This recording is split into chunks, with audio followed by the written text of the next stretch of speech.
She was 22 years old, blonde, and described by survivors who had endured the worst horrors of the Nazi concentration camp system as one of the most sadistic guards they had ever encountered.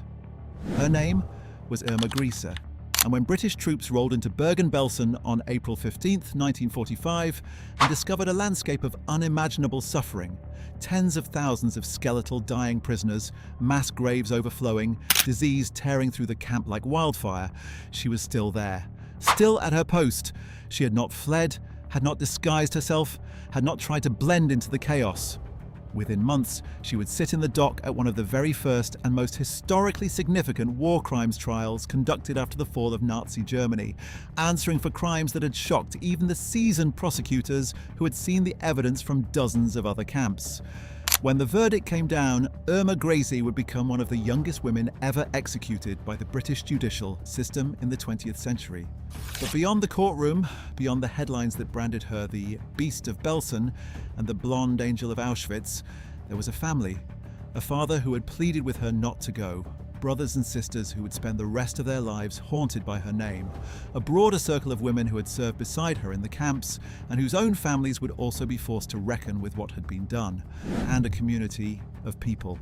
Historians, psychologists, survivors, and ordinary Germans who have spent the decades since trying to understand how a girl born into an unremarkable rural household could grow into one of the most notorious female war criminals of the 20th century.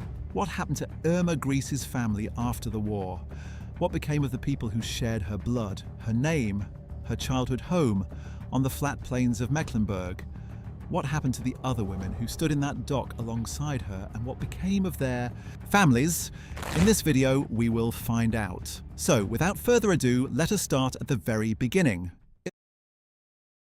Irma Ida Ilse Grese was born on October 7, 1923, in the small village of Rechen in the Mecklenburg region of northern Germany.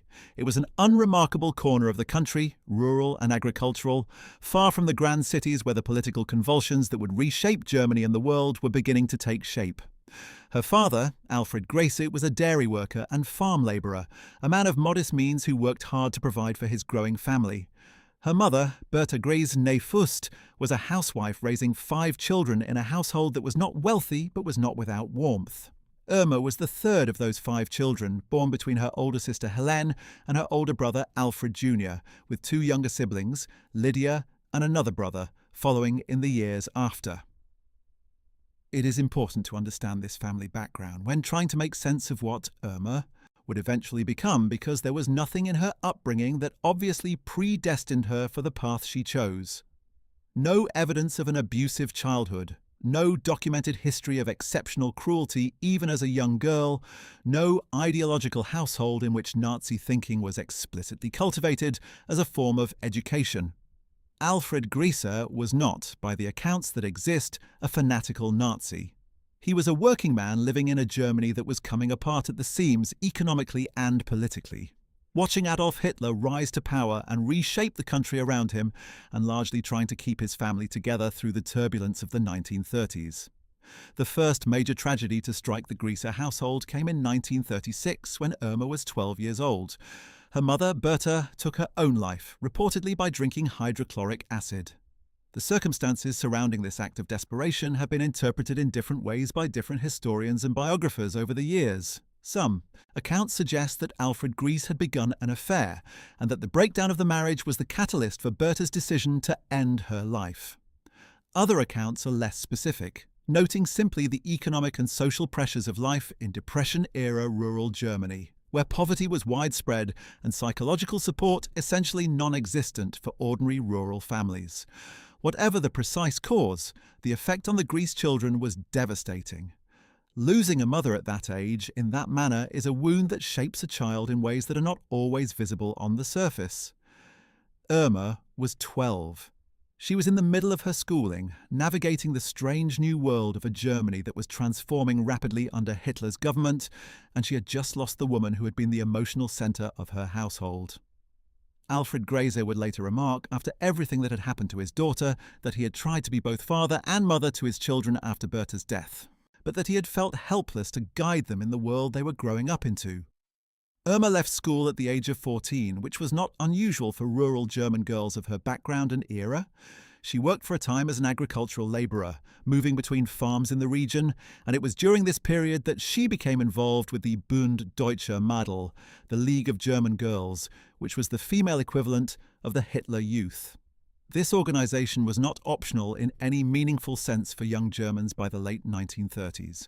It was woven into the fabric of daily life, of school, of community identity.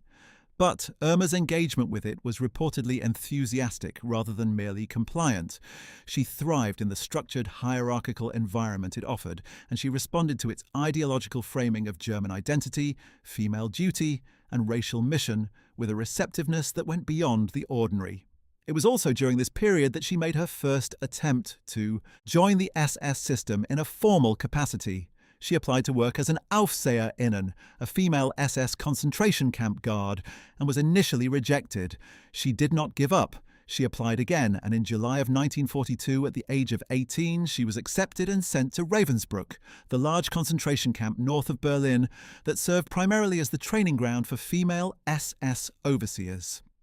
The moment Irma Grese entered Ravensbrück, she entered a world that had its own logic, its own hierarchy, its own norms of behaviour, and its own mechanisms for turning ordinary human beings into perpetrators of extraordinary violence. Ravensbrück had been operating since 1939, and by the time Irma arrived, it held tens of thousands of women from across occupied Europe. Jewish women, political prisoners, Roma women, women accused of resistance activities, women arrested for nothing more than being the wives or daughters of men the regime considered enemies. The senior female overseers at Ravensbrück had developed a culture of arbitrary brutality, of violence as performance, of cruelty as a demonstration of loyalty and toughness. Junior recruits like Irma were not simply trained in guard duties. They were socialized into this culture. They watched how the senior women treated prisoners. They learned what was rewarded, what was ignored, what was expected. And Irma, by all accounts, proved an exceptionally capable student. She trained at Ravensbrück until early 1943, developing a reputation for harshness and enthusiasm that attracted the attention of senior SS leadership. In March of 1943, she was transferred to Auschwitz-Birkenau, the vast killing complex in occupied Poland that was by then operating at full industrial capacity as the primary site of the extermination of European Jewry. At Auschwitz-Birkenau, Irma Grese's reputation for sadism became something that survivors would later describe in testimony that was almost impossible to hear without flinching. She was assigned to the women's compound of Birkenau, where she served as an Aufseherin, and eventually rose to become one of the senior female overseers. She was 20 years old. She wore her SS uniform with evident pride, carried a plaited cellophane whip and a pistol, and presided over selections at the ramp where newly arrived prisoners were divided between those who would be sent immediately to the gas chambers and those who would be kept for forced labour. Survivor testimony described her walking among lines of terrified women and children, striking out with her whip, apparently at random, for the pleasure of it, for the demonstration of power. Prisoners described her ordering beatings, of having dogs set upon women, of shooting prisoners herself when the mood took her. There are documented testimonies of her callous behaviour during the selection process, of her particular cruelty toward women she found attractive, or whom she suspected of attempting to preserve their appearance. Some historians have noted the psychological complexity behind this particular form of cruelty. A young woman of modest rural background who had grown up without wealth or beauty or social power, now wielding absolute authority over women of every background, education and circumstance. But complexity is not exoneration, and what Irma Grese did at Auschwitz-Birkenau was by any measure evil. She participated in the murder of hundreds of thousands of people through the machinery of the camp, and she added to that institutional evil her own personal violence, her own appetite for domination and cruelty. In late 1944, as the Soviet forces pushed westward and the Nazi regime began the catastrophic process of evacuating its eastern camps, Irma Grese was transferred west to Bergen-Belsen in Lower Saxony, northern Germany. Bergen-Belsen had not originally been built as an extermination camp. It had begun as a POW camp and then a detention camp, but by late 1944 it had been. overwhelmed by the tide of prisoners evacuated from the east, and it was degenerating rapidly into a nightmare of overcrowding, disease, and starvation. There was no functioning gas chamber at Bergen-Belsen, but tens of thousands of people died there anyway, from typhus, from dysentery, from starvation, from neglect, and the casual violence of guards who had been trained in the same school of brutality that Irma Grese had graduated from. At Belsen, Irma continued to serve as a senior overseer, and survivor testimony from this period is, if anything, even more disturbing than the accounts from Auschwitz, because at Belsen, the brutality was no longer even cloaked in the pseudo-administrative language of selection and resettlement. It was simply naked cruelty in a setting of total collapse. When the British 11th Armoured Division entered Bergen-Belsen on April 15, 1945, the scenes they encountered were beyond anything that even experienced soldiers had been mentally prepared for. There were approximately 60,000 prisoners still alive in the camp, many of them dying. There were 13,000 unburied corpses on the ground. The stench was detectable from miles away. BBC correspondent Richard Dimbleby, who accompanied the liberating forces, delivered a radio broadcast that shocked listeners across Britain and around the world, describing in detail what he had seen. And in the midst of this horror, Irma Grese was still there. She was arrested on the spot, along with the camp's commandant, Joseph Kramer, and a large number of other staff. She was 21 years old. She was, by accounts of British soldiers who processed prisoners that day, calm, composed, almost eerily so. She apparently showed no distress at her arrest, no apparent remorse, and no concern for what the evidence around her might mean for her future. The question now is not just what happened to Irma Grese, whose fate was settled decisively and quickly, but what happened to the people who loved her, to the family she came from, and to the broader world she inhabited. To answer that, we need to understand what came next and what happened in the months between her arrest and the day that changed everything for the Grese family forever. The Belsen trial, formerly known as the trial of Joseph Kramer and 44 others, began on September 17, 1945, at the Lüneburg courthouse in northern Germany, just a few months after the end of the war in Europe. It was one of the first major war crimes trials to be conducted after Germany's defeat, predating even the famous International Military Tribunal at Nuremberg, which began in November of the same year. The British military had moved quickly. The evidence was overwhelming and largely immediate. Bergen-Belsen had been liberated with its staff still on the premises. The camps had not been fully destroyed. Witnesses were abundant and close at hand, and the British government was determined to demonstrate that those who had operated these camps would face swift and certain justice. 45 defendants were tried, including Irma Grese. They ranged from the camp's commandant, Joseph Kramer, to lower-ranking guards and administrative staff, both male and female. It was a landmark proceeding, and it drew journalists, photographers, and observers from across the Allied world. For many people outside Germany, it was the first sustained look at the individual human beings who had operated the machinery of mass murder, and what they saw, ordinary-looking men and women, many of them young, some of them almost startlingly attractive, produced a kind of cognitive dissonance that has never fully resolved itself in the decades since. Irma Grese was one of the most scrutinized of all the defendants. Her youth, her physical appearance, and the severity of the charges against her combined to make her a focus of intense public fascination. She was charged on 2 counts, first for her conduct at Auschwitz-Birkenau, and second for her conduct at Bergen-Belsen. The charges covered participation in a system of mass murder, personal acts of violence against individual prisoners, and cruel treatment of prisoners in her charge. The prosecution brought forward numerous survivor witnesses who gave testimony about specific acts they had witnessed Grese commit: beatings, shootings, the use of trained dogs, the deliberate infliction of suffering.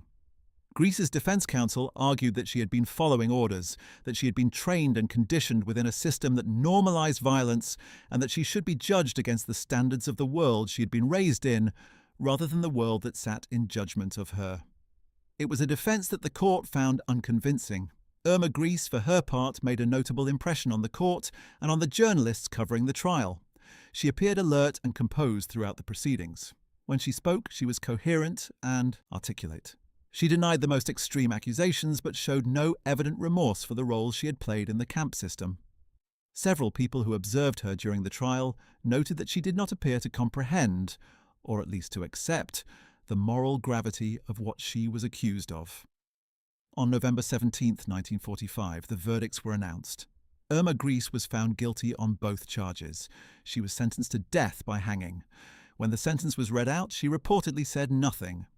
Those watching in the courtroom described her expression as unreadable. Back in Germany, her father, Alfred Grese, was informed of the verdict. He had, by several accounts, already been living under tremendous strain since his daughter's arrest and the public revelation of what she had done. In the small, tight-knit communities of rural Mecklenburg, there was no anonymity. Everyone knew who Irma Grese was, and by extension, everyone knew who Alfred Grese was. To be the father of the Beast of Belsen was to wear a mark that could not be removed, that attached itself to the family name and would not let go. On December 13, 1945, Irma Grese was led to the gallows at Hameln Prison in Lower Saxony. She was 22 years and 67 days old. The executioner was Albert Pierrepoint, the British hangman who had been brought from England specifically to carry out the executions of convicted Nazi war criminals, and who would go on to execute a significant number of those convicted at the Belsen trial and subsequent proceedings. Pierrepoint would later write about his experiences executing war criminals in his memoir, and his account of Irma Grese has been cited many times in subsequent historical works. He described her as composed and brave in her final moments, walking to the gallows without being carried or supported, showing a steadiness that he said was remarkable. She reportedly said only one word as she stepped onto the trapdoor, "Schnell," quickly, and then it was over. Irma Grese was dead. The same day, Elisabeth Falkenrath and Juana Bormann, two of her fellow female defendants at the Belsen trial, who had also been sentenced to death, were executed at the same facility. On that single December day, Albert Pierrepoint hanged 13 convicted war criminals from the Belsen trial. It was the largest multiple execution carried out by the British in the 20th century. Now the world turned its attention elsewhere. The Nuremberg trials were in full swing. The enormous machinery of post-war occupation, denazification, reconstruction, and Cold War political positioning was consuming the attention of governments across Europe and America. The name Irma Grese faded from the front pages, though it never entirely left the historical record. And in northern Germany, a man named Alfred Grese was left to face whatever came next. Alfred Grese had been, as best as the historical record allows us to reconstruct, a man in an impossible position from the moment. His daughter had entered the SS system. There are accounts suggesting that when Irma had first expressed interest in working as a camp guard, her father had actively discouraged her, had tried to steer her in a different direction, had expressed unease about what such a career might involve. Whether those accounts are entirely accurate, whether they are coloured by the natural desire of family members to distance themselves from guilt after the fact, it is difficult to say with certainty. What is clear is that Alfred did not succeed in changing his daughter's mind, and that from the moment she entered Ravensbrück in 1942, he was the father of a woman in the SS, with all the social and moral complexity that entailed. In the early years of her service, before the full horror of what was happening in the camps became known even within Germany, this might not have attracted particular stigma. The SS was a prestigious organization in Nazi Germany. Having a family member in its ranks could be a point of pride. But as the war turned and the truth began to seep through the propaganda, and then as the liberation of the camps and the subsequent trial brought everything into the open, the pride, if it had ever existed, curled inward and became something else entirely. After the execution of his daughter, Alfred Grese continued to live in the Mecklenburg region. The area had, by the end of the war, fallen within the Soviet occupation zone of Germany, which would become the German Democratic Republic, East Germany, in 1949. Life in the Soviet zone was hard, politically constrained, and watched over by the apparatus of Communist Party control.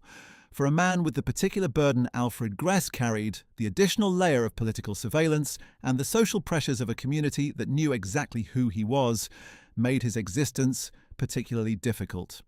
By multiple accounts, Alfred Grese did not speak publicly about his daughter after her execution. He did not give interviews. He did not seek to rehabilitate her memory or to contextualize her crimes. He withdrew. He lived quietly, worked, and aged in the shadow of what his daughter had done, a man who, by all available evidence, had not chosen the path that destroyed his family's reputation, and yet found himself permanently defined by it. He died in 1948, just 3 years after his daughter's execution, at a relatively young age, though the precise details of his death and the circumstances of his final years remain obscure in the historical record. Irma Grese had 4 siblings: her older sister Helene, her older brother Alfred Jr., and her 2 younger siblings Lydia and another brother. The post-war fates of these brothers and sisters have not been extensively documented in mainstream historical literature, which is itself a reflection of a broader tendency in the historiography of the Nazi period to focus on the perpetrators themselves rather than on the broader families they came from. What we do know from fragmentary accounts and from the broader patterns that characterize the lives of families connected to executed Nazi war criminals is that the Grese name became a burden that each of the surviving siblings had to manage individually. In a country that was actively engaged in the process of denazification, reconstruction, and collective reckoning with its recent past, being a sibling of Irma Grese was not something that could be kept entirely private. Communities remembered, bureaucratic records documented, and the particular intimacy of rural northern German communities meant that the Grese name echoed in social spaces long after the newspapers had moved on to other stories. Helene Grese, the oldest daughter in the family, had been a teenager during the years of Irma's SS service and was in her early 20s when Irma was executed. She faced the task of building an adult life, finding work, finding a husband, establishing herself in a community under the shadow of her younger sister's notoriety. The process of rebuilding a normal life while carrying the Grese name would have required either a geographical relocation to a place where the connection was not known, or a quiet, deliberate effort to avoid the subject entirely, or both. For families in East Germany, the options were further constrained by the political realities of the Soviet zone, which was not a place that encouraged open personal reckoning with Nazi-era histories. The communist government of East Germany took the position that fascism had been a bourgeois capitalist phenomenon, and that by building a socialist state, the German Democratic Republic had fundamentally broken with that past in a way that the Federal Republic in the West had not. This ideological framing did not encourage families like the Greses to examine their own histories with any particular depth. It encouraged silence and forward motion. And silence and forward motion is largely what they managed. Alfred Grese Jr., Irma's older brother, would have faced the additional complication of having served in the German military himself, as virtually all young German men of his generation did. The precise details of his wartime service, if any, and his post-war life are not well documented in the sources available to English-language historians. What is known is that the male members of the Grese family who survived the war returned to a Germany that was physically ruined, economically devastated, and morally interrogating itself in a way that was deeply uncomfortable for anyone whose family had been close to the perpetrators. The denazification process conducted by the Allied occupiers required many Germans to complete questionnaires about their wartime activities and affiliations, and while it was possible, and indeed common, to understate or omit inconvenient details, the fact of having the Grese name would have marked Alfred Jr. in ways that were difficult to entirely manage. Lydia Grese, the youngest daughter, was a child when her sister went to the camps and a young teenager when Irma was executed. Her experience of the aftermath was in some ways the most complete, because she grew up entirely in the post-war period, in the world shaped by the consequences of what her family had been connected to. Growing up in East Germany in the late 1940s and 1950s as a Grese meant growing up with a particular kind of historical weight.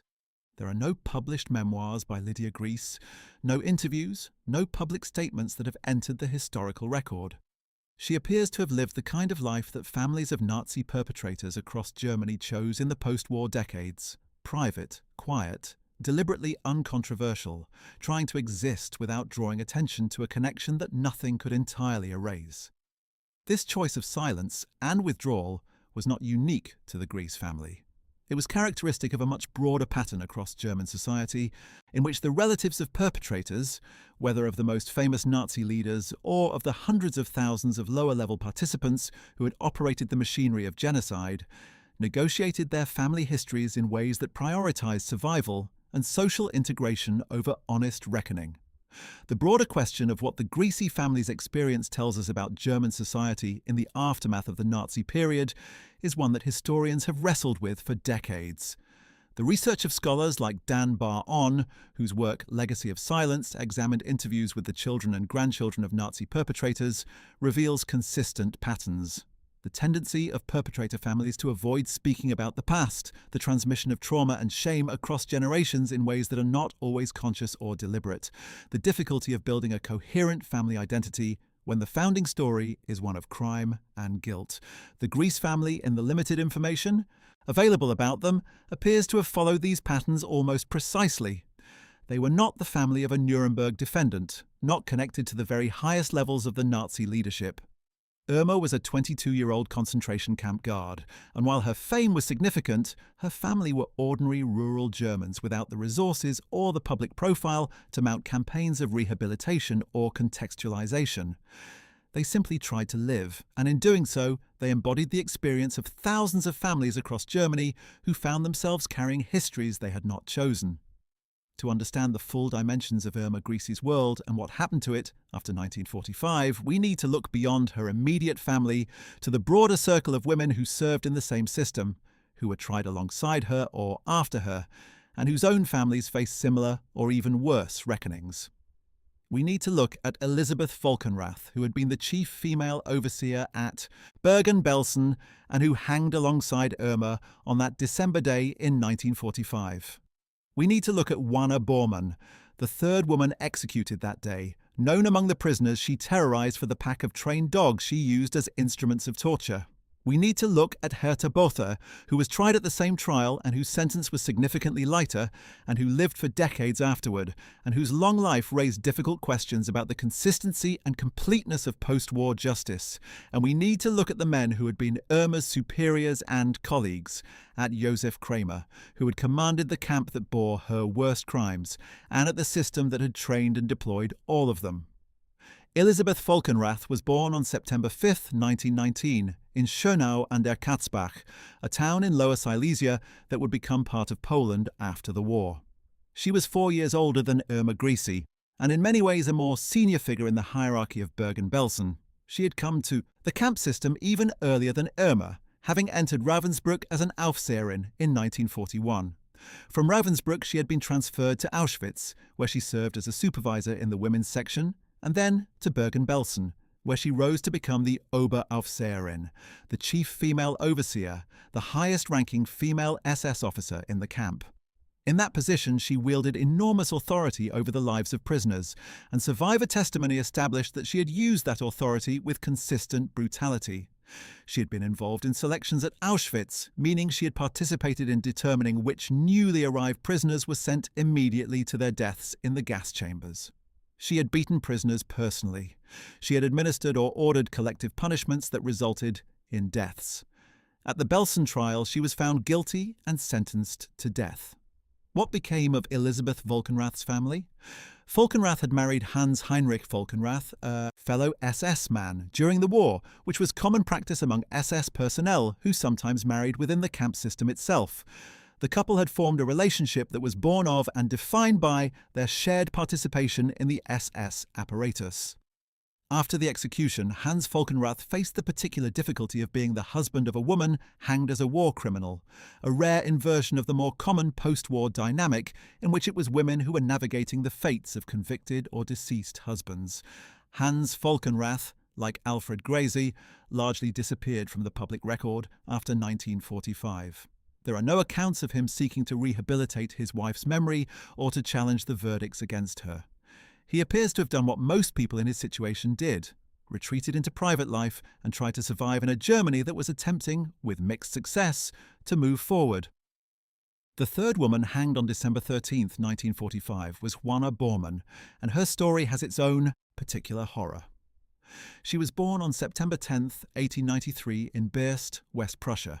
She was 52 years old when she was executed, which made her considerably older than either Irma Grese or Elisabeth Volkenrath, and placed her in a different generational relationship to the Nazi movement.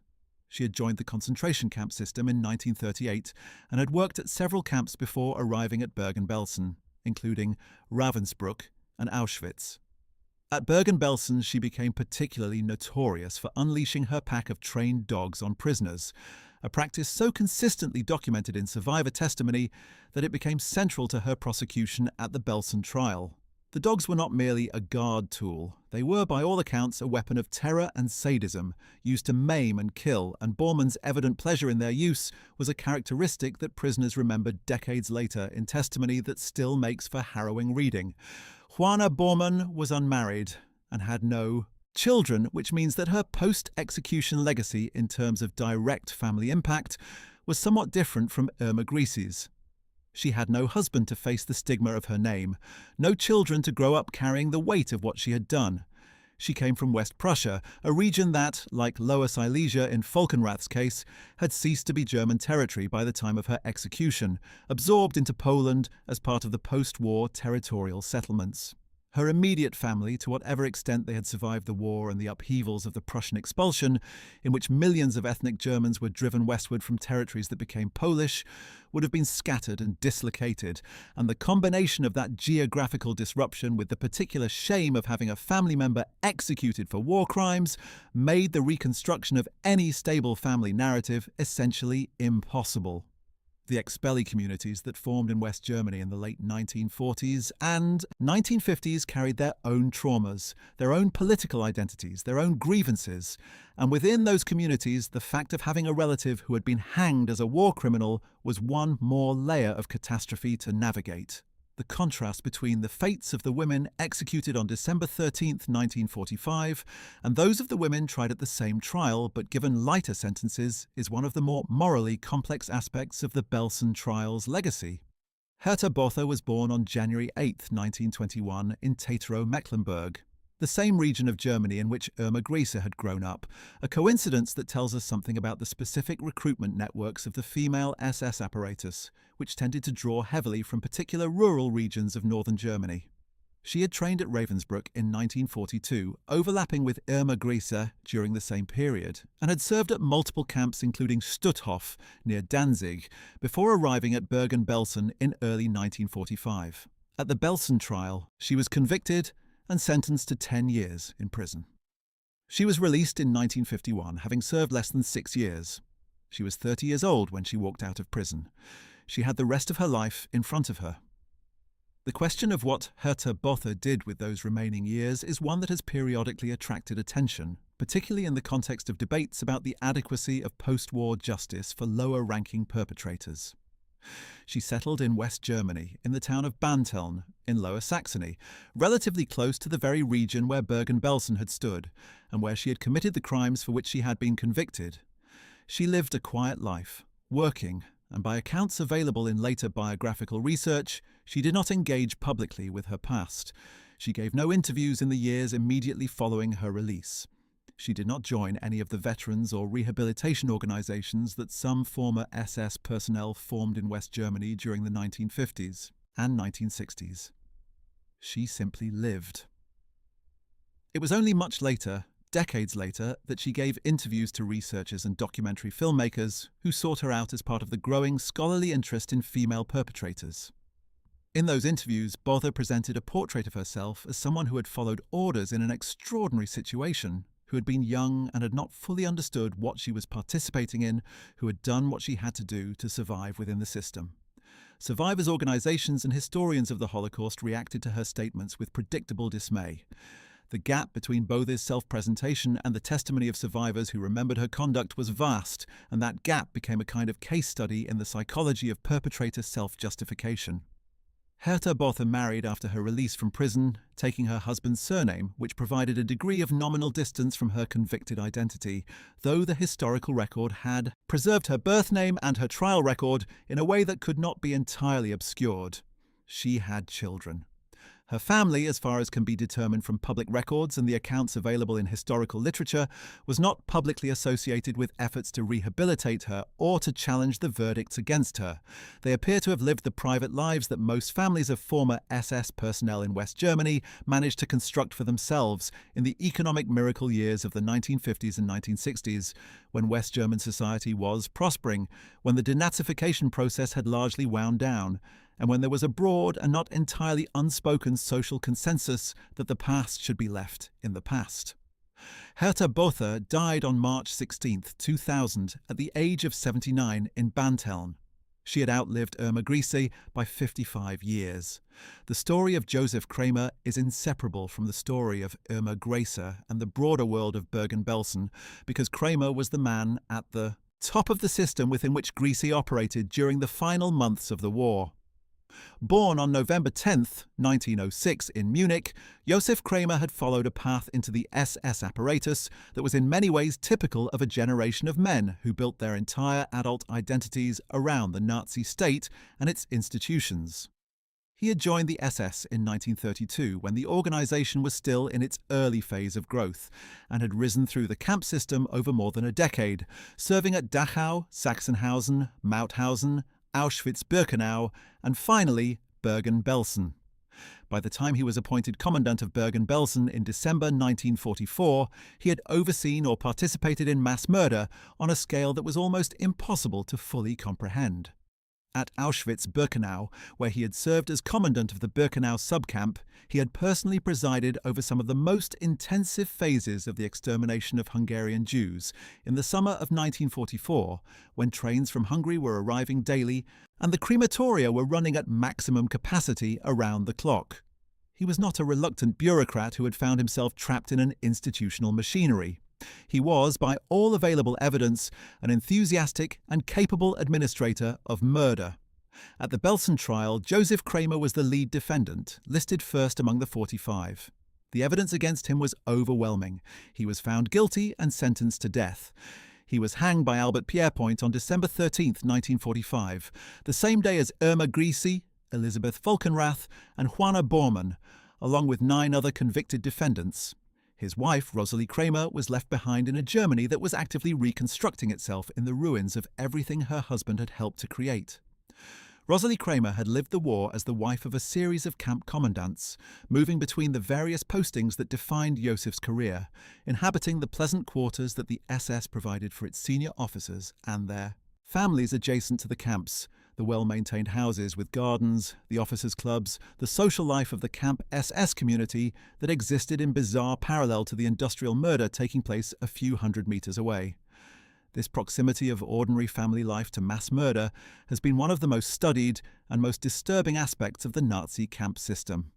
Historians, most notably Mary Fulbrook in her work on perpetrators and their worlds, have documented the way in which the families of camp staff existed in a bubble of deliberate social normalcy that required constant psychological effort to maintain. The wives and children of commandants attended parties, went on picnics, rode horses in the countryside near the camps, while within those camps the smell of death hung permanently in the air. After Josef Kramer's execution, Rosalie Kramer faced the challenge of rebuilding an existence in a country that was occupied, devastated, and engaged in a process of assigning moral responsibility for what had happened. As the wife of an executed war criminal, she was not prosecuted herself. The legal framework of the Belsen trial had focused on those who had actually served in the camps, not on their families, but she was not exempt from the social consequences of her husband's crimes and his execution. She had children, and those children grew up with the knowledge that their father had been hanged by the British for crimes against humanity. The psychological burden carried by the children of executed Nazi war criminals is a subject that has received sustained academic attention, most notably through the work of psychologists who interviewed the adult children of Nuremberg defendants in the 1980s and 1990s. What they found consistently was a pattern of either rigid denial, a refusal to accept the factual record of what the parent had done, or a painful, sometimes life-defining process of reckoning that often remained incomplete even after decades of effort. The children of lower-profile perpetrators like Kramer have not been studied as systematically, but the patterns are consistent with the broader picture. Franz Hössler was another of the male defendants at the Belsen trial who was found guilty and executed on December 13, 1945.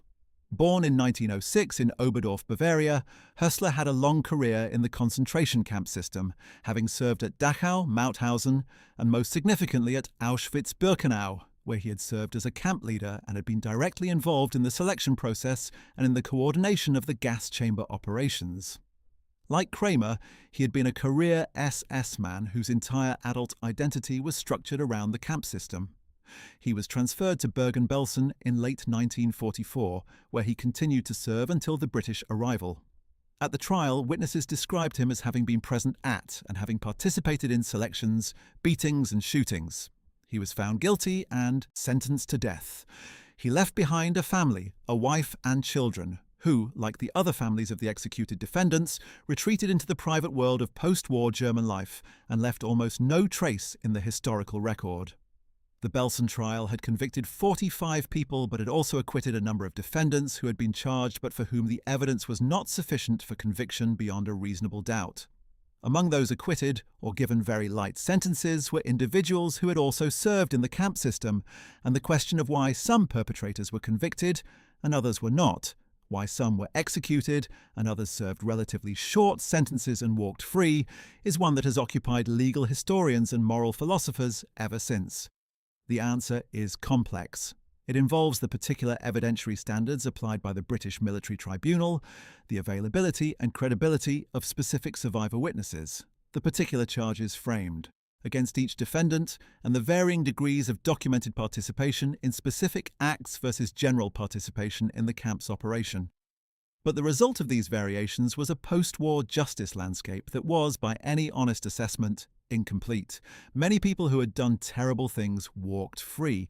Many people who had done terrible things served short sentences and were released to live long, comfortable lives in West Germany. And a relatively small number of people, including Irma Grese and her co-defendants who were hanged, paid with their lives.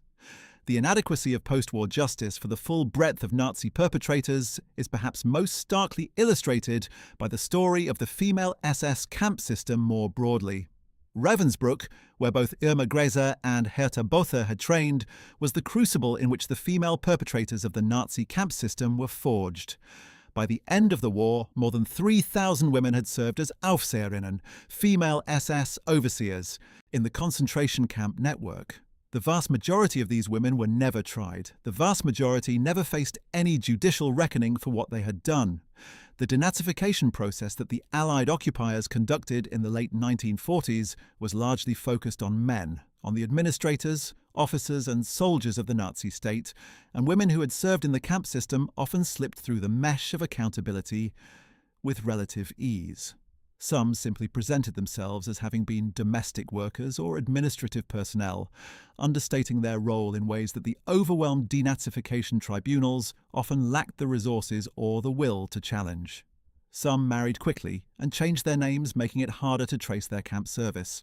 Some returned to their home communities in regions of Germany where their SS service was known only to people who were themselves invested in not drawing attention to it. The story of Dorothea Binz illustrates both the reach and the limits of post-war justice for female SS perpetrators. Binz had been born on March 16, 1920 in Wusterhausen, a small town in Brandenburg, and had entered the camp system in 1939, very early in the operation of Ravensbrück, where she would serve for the entire duration of the war. She rose to become the chief Aufseherin at Ravensbrück, one of the most powerful female figures in the entire SS camp apparatus, and under her authority, the women's camp developed a reputation for systematic brutality that survivor testimony has documented in horrifying detail. Prisoners at Ravensbrück describe Binz conducting beatings personally, supervising the flogging punishments that were used to terrorize prisoners, and presiding over selections that sent women to the gas chambers that were constructed at Ravensbrück toward the end of the war. She was also, by survivor accounts, capable of ordinary human warmth in her personal relationships. She had a romantic relationship with a male SS officer. She appeared to have friends and normal social connections within the SS community, and this combination of personal normalcy and professional brutality has made her one of the most studied figures in the historiography of female perpetration. Dorothea Binz was arrested by British forces after the war and was tried in the Ravensbrück trials, a series of proceedings conducted by the British military from 1946 to 1948. She was found guilty of war crimes and sentenced to death. She was hanged on May 2, 1947 at Hameln Prison, the same facility where Irma Grese and the Belsen defendants had been executed. She was 27 years old. Like Irma Grese, she had grown up in a rural German household, had been drawn into the SS apparatus as a teenager, and had risen quickly through a system that rewarded the qualities she possessed: organizational efficiency, physical toughness, and an apparent willingness to subordinate empathy to institutional loyalty.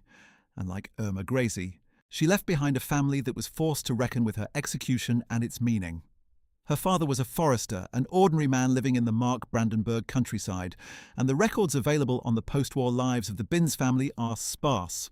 What is known is consistent with the broader pattern: withdrawal, silence, the quiet attempt to rebuild ordinary lives in the shadow of what one family member had done. Maria Mandl presents another dimension of this story. Born on January 10, 1912, in Münzkirchen, a small town in Upper Austria, Mandl was part of the generation of women who entered the SS camp system in its early days, having begun her service at Lichtenburg in 1938 and then transferred to Ravensbrück when that camp opened in 1939. She was not German, but Austrian, which is a distinction that matters in understanding the geography of the female SS apparatus. Austria had been absorbed into the Third Reich in the Anschluss of 1938, and Austrian women were as eligible for SS service as their German counterparts. From Ravensbrück, Mandl had been transferred to Auschwitz-Birkenau in 1942, where she became the Lagerführerin, the chief female administrator of the entire women's section. This made her, for a period, one of the most powerful women in the entire concentration camp system, directly overseeing the lives and deaths of hundreds of thousands of female prisoners. Survivor testimony about Mandl is among the most extensive and damning of any female perpetrator in the camp system. She was directly involved in selections for the gas chambers. She ordered beatings and collective punishments. She presided over an apparatus of terror that killed an almost incalculable number of women. But she also, in a bizarre juxtaposition that survivors have described with a kind of stunned disbelief, organised a women's orchestra at Auschwitz-Birkenau. The famous Mädchenorchester, the girls' orchestra, whose members were required to play as fellow prisoners, were marched to their deaths. Mandl apparently had a genuine love of music, and she used her power to create something that was both aesthetically real and morally grotesque. At the end of the war, Maria Mandl attempted to flee. She was captured by American forces in May 1945 in the Bavarian Alps, where she had been hiding. She was subsequently extradited to Poland, where, given the magnitude of the crimes committed at Auschwitz on Polish soil, the Polish judicial authorities insisted on having jurisdiction. She was tried in Kraków, along with other former Auschwitz personnel, in a series of trials that began in 1947. The Auschwitz trial in Kraków found Mandl guilty and sentenced her to death. She was hanged on January 24, 1948, in the courtyard of Montelupich prison in Kraków. She was 36 years old. Her family in Austria faced the particular complexity of her execution in a foreign country. She had been hanged by Polish authorities in Poland for crimes committed in Poland. For a family in Münzkirchen in Upper Austria, processing this sequence of events required confronting not only the fact of what their family member had done and the fact of her execution, but also the physical reality that her body was in Polish soil, that she had died far from home, and that the country that had claimed her crimes was one from which Austria as a whole was attempting to distance itself through the convenient fiction of having been Hitler's first victim, rather than an enthusiastic collaborator. The post-war Austrian narrative of victimhood was, historians have subsequently argued, partly enabled by the silencing of stories like Maria Mandl's within Austrian family and community life. Hildegard Leckert was born on February 20, 1920 in Berlin, and entered the camp system at Ravensbrück, training there as an Aufseherin in 1941. She was subsequently posted to Majdanek, the concentration and extermination camp near Lublin in occupied Poland, and it was there that she developed the particular reputation that would follow her for decades. Prisoners at Majdanek called her Bloody Brigida, a nickname that spoke to the character of her conduct. She was known for her violence during roll calls, for her beatings, and for a particular form of gratuitous cruelty that survivor testimony describes in consistent and damning detail. Unlike Irma Grese and Dorothea Binz, Hildegard Leckert did not face justice immediately after the war. She evaded post-war prosecution for years, living quietly in West Germany under circumstances that reflect the broader inadequacy of the denazification and prosecution efforts. She was eventually tried in the 1970s as part of a renewed effort by West German prosecutors to address the cases of camp personnel who had escaped earlier accountability. In 1975, she was tried in connection with her service at Majdanek as part of the Majdanek trial in Düsseldorf, one of the largest war crimes trials conducted in West Germany. She was convicted and sentenced to 12 years in prison. She served a portion of this sentence and was released. She died on May 5, 1995, at the age of 75. The decades that Hildegard Lechert had spent living freely in West Germany between 1945 and her eventual prosecution in the 1970s raise questions that go beyond her individual case. She had family during those years, a community, a daily life. The people around her knew to varying degrees who she was and what she had done. Some chose not to know. Some knew and said nothing. Some genuinely did not know, having entered her life after the war and accepted her self-presentation without scrutiny. This web of knowing and not knowing, of complicity and ignorance, of social protection and deliberate blindness was a characteristic feature of West German life in the 1950s and 1960s for the families and communities of perpetrators who had avoided immediate post-war justice. The economist and sociologist Theodor Adorno, writing in Germany in the 1950s, coined the term the administered world to describe a society in which bureaucratic systems normalize atrocity, and he was equally interested in what he called the inability to mourn, the psychological mechanism by which German society after 1945 managed to continue functioning without fully confronting what it had done. The families of perpetrators like Lechert were not abstract cases, studies in this phenomenon. They were living examples of it, managing their proximity to guilt through the daily practice of not speaking, not asking, and not knowing. Ruth Closius-Neudeck presents yet another variant of the female perpetrator story. Born Ruth Neudeck on November 19, 1920, she had served at Ravensbrück and subsequently at the women's section of the Neuengamme concentration camp complex near Hamburg. Her post-war prosecution was also delayed by the broader failures of the immediate post-war justice system to reach the full range of perpetrators. And like Lechert, she was eventually tried in a later proceeding, in her case by a West German court in 1967, as part of a trial of former Neuengamme personnel. She was convicted of participating in the murder of prisoners and sentenced to life imprisonment, though this sentence was subsequently reduced and she was released. She died in 1981. Her case is particularly notable for the complexity of her defense, which relied heavily on arguments about following orders and operating within an institutional framework that had normalized what would otherwise have been understood as criminal conduct.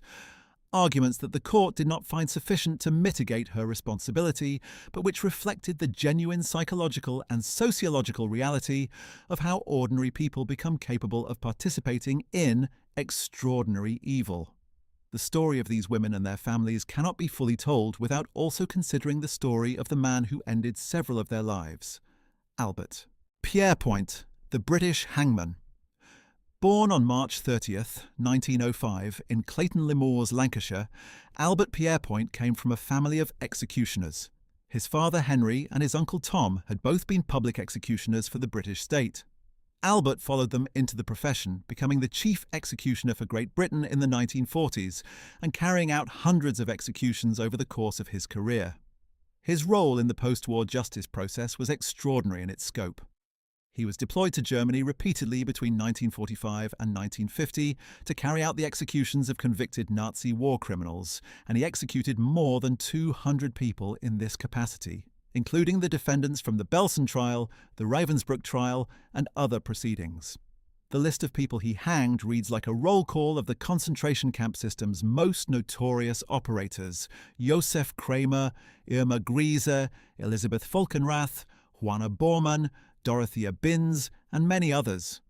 Pierrepoint retired from his profession in 1956 and published a memoir, Executioner Pierrepoint, in 1974, in which he offered his reflections on a career spent ending human lives on behalf of the state. His comments about the Nazi war criminals he had hanged were nuanced and in some ways surprising. He did not describe them as monsters or demons. He described them as ordinary people who had done terrible things, and he expressed in his memoir a growing skepticism about the deterrent value of capital punishment, a skepticism that had grown precisely from his experience of executing people who had been part of a system in which the threat of punishment had clearly not deterred anyone. His memoir became an important document in the broader debate about capital punishment in Britain, contributing to the eventual abolition of the death penalty in the United Kingdom in 1969.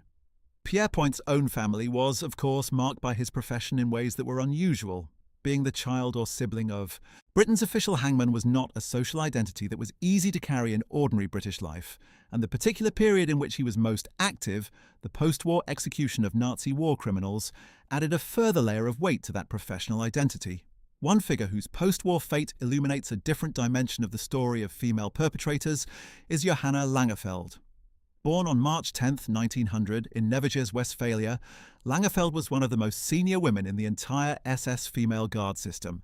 She had served as the chief female administrator at Ravensbrück from 1939 to 1942, effectively building and shaping the training system that produced women like Irma Grese and Dorothea Binz. She was then transferred to Auschwitz-Birkenau, where she served as Lagerführerin before eventually being relieved of her position following conflicts with the male SS leadership of the camp. Conflicts that reportedly stemmed from her attempts to moderate some of the brutality against prisoners, a fact that has made her one of the more morally complex figures in the historiography of female perpetration. After her removal from Auschwitz, she served at Lublin-Majdanek before the end of the war. She was arrested by American forces and was eventually handed over to Polish authorities for trial in connection with her service at Auschwitz. However, in what became one of the most remarkable stories of post-war evasion in the camp system, Langefeld managed to escape from Polish custody in 1946, reportedly with the assistance of a Catholic nun, and made her way back to West Germany, where she lived under her own name without being recaptured. She was never rearrested and never tried. She died in Augsburg in 1974 at the age of 74, a free woman. The contrast between her fate and that of Irma Grese, who was 22 years old when she was hanged, is one that historians have noted with a mixture of bewilderment and moral unease. Langefeld, who had played a foundational role in constructing the very system that produced the women who committed the crimes for which they were tried, died peacefully in her bed. The younger women who had been trained within the system she built faced the gallows. The question of why some perpetrators faced justice and others did not is not merely an academic one. For the families of those who were executed, it carries a particular weight. The father of Irma Grese, the siblings who grew up in her shadow, the families of the women hanged at Hameln. These people had to live with the finality of an execution that could not be appealed, that could not be revisited, while knowing that many other people who had done comparable things were alive and free. This sense of selective justice, justice that was real and necessary in the cases where it was applied, but incomplete and in some ways arbitrary in its reach, shaped the psychological landscape within which the families of executed perpetrators had to build their lives. There was no comfort to be found in the argument that Irma Grese had deserved to die. There was no satisfaction in the knowledge that the system that had killed her continued to allow others who had done similar or worse things to live freely. The Grese family, like the families of all the executed Belsen defendants, inhabited a particular intersection of guilt, grief, and injustice that has no clean resolution. The broader impact on German society of the post-war trials of female perpetrators is a subject that scholars have been examining with increasing sophistication in recent decades. The early historiography of the Holocaust and of Nazi perpetration was dominated by a focus on men, on the military commanders, the ideological leaders, the bureaucratic administrators who had constructed the machinery of genocide. Women like Irma Grese were treated as aberrations, as exceptional cases of individual pathology, rather than as representatives of a significant category of perpetrators. This interpretive framework had the effect, whether intended or not, of exonerating the broader female population of Nazi Germany from any complicity in what had happened, and of making it easier for the families of female perpetrators to retreat into narratives of exceptional deviance. If Irma Grese was a unique monster, a one-in-a-million aberration of female nature, then her family could position themselves as the innocent victims of her individual pathology, as people who could not reasonably have been expected to understand or prevent what she became. But if Irma Grese was, as more recent scholarship has argued, a representative figure, one of many ordinary women who had participated in mass murder within a system that recruited, trained and deployed thousands of women in roles of custodial violence, then her family's situation is rather different. They were not the unlucky relatives of a unique monster. They were part of a society that had produced thousands of such women, and the shame they carried was not merely individual but collective. Scholars like Wendy Lower, whose 2013 work Hitler's Furies drew on extensive archival research to document the participation of tens of thousands of German women in the Holocaust as guards, secretaries, wives of perpetrators, participants in mobile killing units, have fundamentally shifted the historiographical picture. Lower's research revealed that the female perpetrators tried and executed after the war were the visible tip of an enormous iceberg of female complicity, most of which was never prosecuted, and much of which has been buried in family silences that persist to this day. For the families of executed women like Irma Grese, this scholarly development carries a particular irony. The more accurately historians document the breadth of female perpetration, the harder it becomes to sustain the narrative of individual deviance that offered some psychological protection to families like the Greses. The truth is that Irma Grese was not unique. She was the product of a specific historical, social, and institutional context, and that context was created and maintained by many thousands of ordinary people, including her own family members and neighbours, who had voted for Hitler, who had participated in the organisations of the Nazi state, and who had acquiesced in the project of exclusion, expulsion, and murder that the Third Reich carried out in their names. The children of Bergen-Belsen survivors present a mirror image of the children of the perpetrators. While Alfred Grese's grandchildren grew up trying to manage the weight of their grandmother's crimes, the grandchildren of the women who had survived the camp that Irma Grese had helped to run grew up with their own inherited traumas.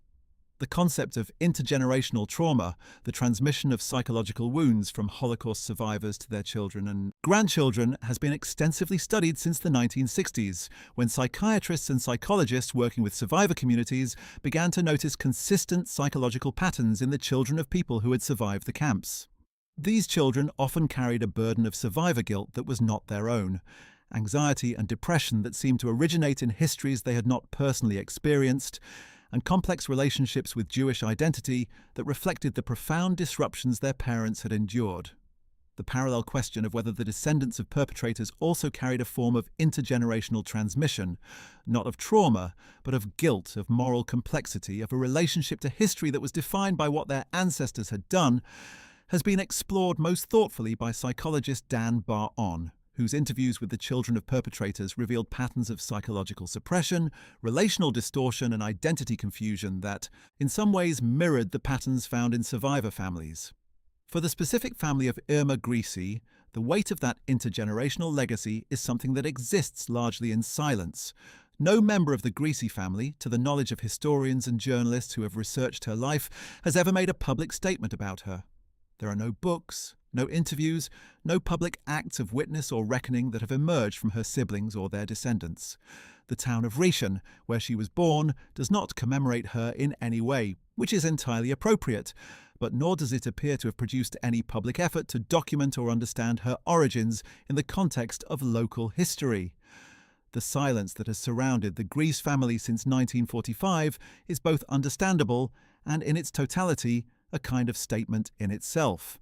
It says, "We cannot speak about this. We have no language for it. We have no framework that allows us to hold together the knowledge of what she did and the knowledge of who she was to us. And so we will not try.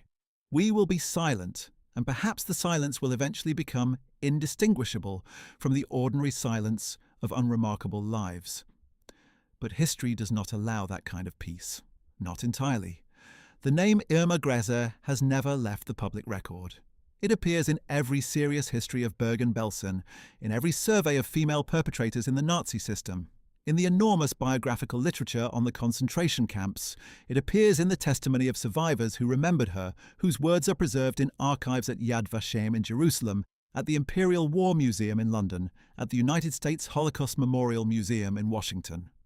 It appears in the photographs taken at the Belsen trial, where she sits in the dock, young and composed, an ordinary-looking young woman surrounded by the evidence of an extraordinary evil. And it appears in the growing scholarly literature that has sought to understand not just what she did, but how she became capable of doing it, and what her story tells us about the relationship between ordinary human beings and extraordinary historical circumstances. The cultural afterlife of Irma Grese is an important part of the broader story of how her family and the world she came from has been remembered and misremembered in the decades since her execution. Unlike many of the women who served in the concentration camp system and have remained relatively obscure outside specialist historical literature, Grese became a figure of considerable cultural fascination, appearing in films, novels, television documentaries, and journalistic accounts that have collectively constructed a popular image of her that is both real in its basic factual dimensions and significantly distorted in its psychological and sociological framing.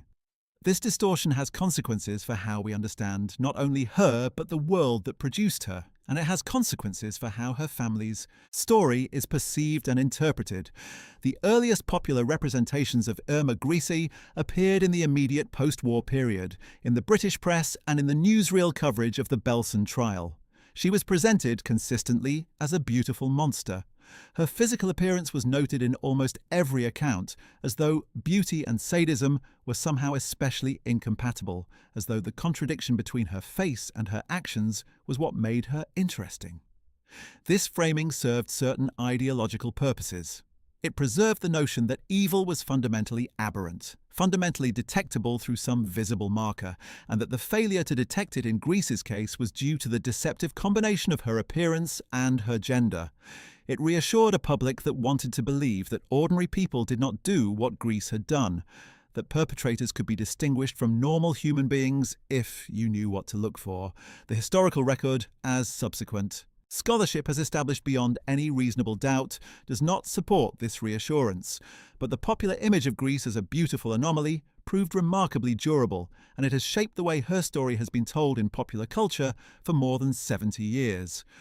Several films were made about, or partly based on, Irma Grese and the Belsen trial in the decades following the war. Some of them serious attempts to engage with a historical record, and others exploitative productions that used her notoriety as a vehicle for sensationalism. These productions inevitably reached audiences that included, in Germany and Austria, people who had some personal knowledge of or connection to the individuals depicted. For the Grese family and the families of other Belsen defendants, seeing their relatives depicted in film, sometimes accurately, sometimes in ways that were distorted or sensationalized, was another dimension of the post-war experience that could not be easily managed or avoided. The cultural prominence of the Belsen trial story meant that the families of those tried and executed could never achieve the quiet anonymity that might otherwise have been possible. One of the most significant scholarly treatments of Irma Grese and her context was produced by the British historian Robert Gelatelli, who has written extensively on the relationship between ordinary Germans and the Nazi regime, and by Wendy Lower, whose work on female perpetrators has already been mentioned. But the most psychologically focused examination of Grese specifically was conducted by researchers who were interested in the question of what kind of personality makes a person capable of the specific forms of cruelty she demonstrated. The British psychologist who examined Grese during her imprisonment before the trial noted that she was psychologically intact, showed no signs of psychiatric illness in any conventional sense, and appeared to understand the nature of what she was accused of without showing any emotional response that suggested remorse or distress. This clinical observation raised the question that has occupied scholars and interested observers ever since. What was Irma Grese? Was she a psychopath in the clinical sense, someone for whom the normal human capacity for empathy was constitutionally absent? Or was she a normal person who had been so thoroughly conditioned by the environment of the camp system that her empathy had been functionally extinguished? Or was she something in between, someone whose personality made her more susceptible than average to the conditioning processes of the SS, but who was not fundamentally different from thousands of other women who might have made similar choices in similar circumstances? The answer to these questions matters enormously for how we understand the families that produced people like Grese. If she was a constitutional psychopath, then her family can be understood as the unlucky relatives of an aberrant individual, and the story of what happened to them after her execution is essentially one of innocent bystanders managing undeserved collateral damage. If she was a conditioned normal person, then the question of who did the conditioning and how and why the conditioning was so effective in her case becomes central. And that question points back toward the family, the community, the institutions of early Nazi Germany in which Grese grew up, and the specific traumas of her childhood, including her mother's suicide and the psychological landscape of the Mecklenburg countryside in the 1930s. Most serious scholars take a position that incorporates both individual personality factors and situational and institutional factors, and this combined account is probably the most historically accurate one available. But it is also the most challenging for the families of perpetrators, because it refuses to offer the clean absolution of the pathological individual explanation. The specific trauma of Berta Grese's suicide in 1936 deserves further consideration in this context. We know that Irma was 12 when her mother died, and we know that the manner of her death, drinking acid, was violent and presumably witnessed or discovered in circumstances that would have been deeply traumatic.